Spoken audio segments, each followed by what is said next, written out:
L'endurance dans la foi est une vertu. Nous avons besoin d'être endurants pendant les épreuves pour que notre foi soit déclarée authentique. Où sont ceux qui commencent avec feu et ne terminent pas avec constance? Or, que tu supportes aujourd'hui pendant l'épreuve révèle ce que tu vaincras demain.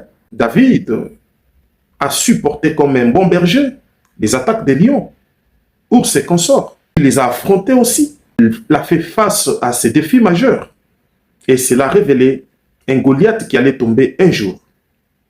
Alors, ce qu'il faut retenir, que Dieu a toujours formé les hommes forts dans la durée. Prenons un bel exemple de notre Père dans la foi, Abraham, qui à son temps avait reçu la promesse de devenir père de milliers à 75 ans lorsqu'il avait reçu l'appel.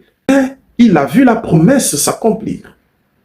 À l'âge de 100 ans, David a reçu l'onction, l'huile d'onction de la royauté, trop jeune adolescent. Et il a vu cela se matérialiser plusieurs années après. Même Joseph, et ils sont nombreux, ceux qui nous ont précédés dans la foi. Voyez-vous, mes bien-aimés frères et sœurs dans le Seigneur, nous avons besoin d'être endurants. Nous avons besoin de manifester notre courage dans des épreuves.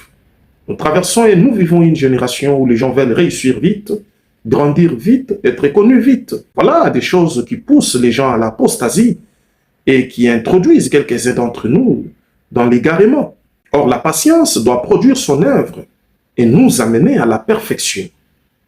Sois endurant dans ce que tu traverses.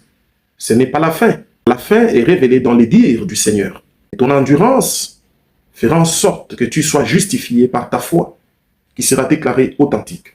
Alors que le prince de paix, le Seigneur de rois et le roi qui règne à perpétuité,